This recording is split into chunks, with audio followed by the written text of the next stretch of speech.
This place was peaceful 5 minutes ago. Just a warm breeze and a whiskey-coloured sunrise, another desert day coming to life. It seemed a shame to fuck that up. But that was why we were here. Our job was to turn aviation fuel into noise, disperse sand, brown out the sun, and think of war. Al-Qaeda had attacked New York. No one was thinking of anything else. 2 links parked face-to-face on bare desert, 100 meters apart. Another crew had just got into the first aircraft. Andy B and I started checks on the second. The other machine came to life, engine churning, rotors blurring, downdraft encasing it in a bubble of sand. Our eyes narrowed and we watched it lift. Andy turned away, got into the cockpit, pulled on his helmet. We were next to depart. Then something I'd never seen before.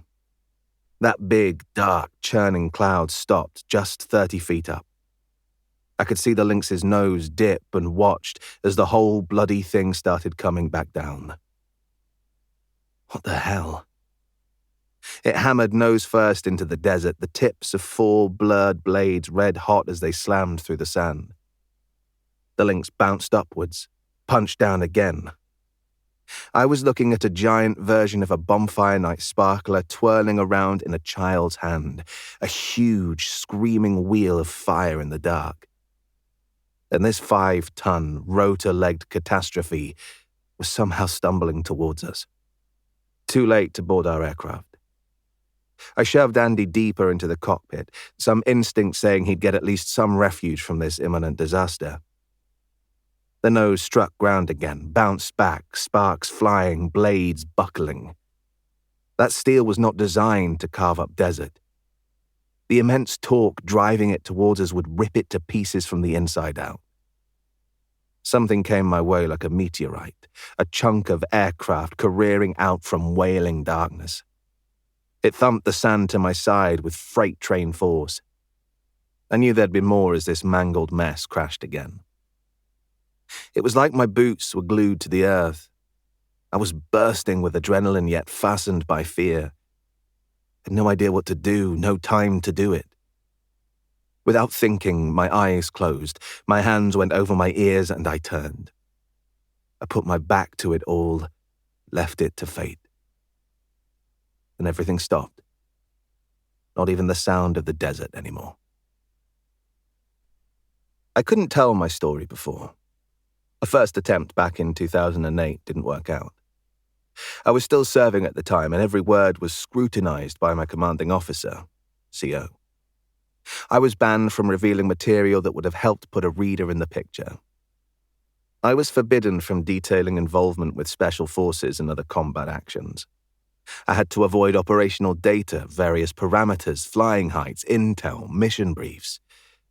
I couldn't have even told you my name, although that was only sensible at the time. Some material from my second Afghan tour was carried in another book, published in 2008, but my story was not told. So I decided to wait and try again. That proved to be a good idea.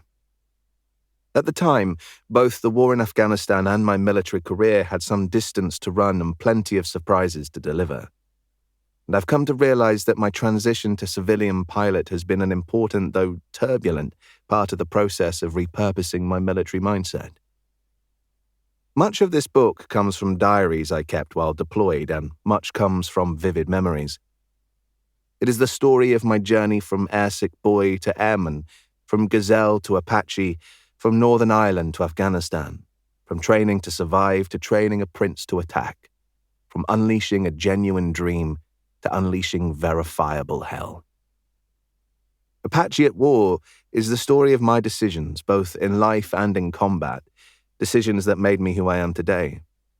Right decisions, wrong decisions, split-second decisions, decisions that changed things in ways that were good, bad, or otherwise.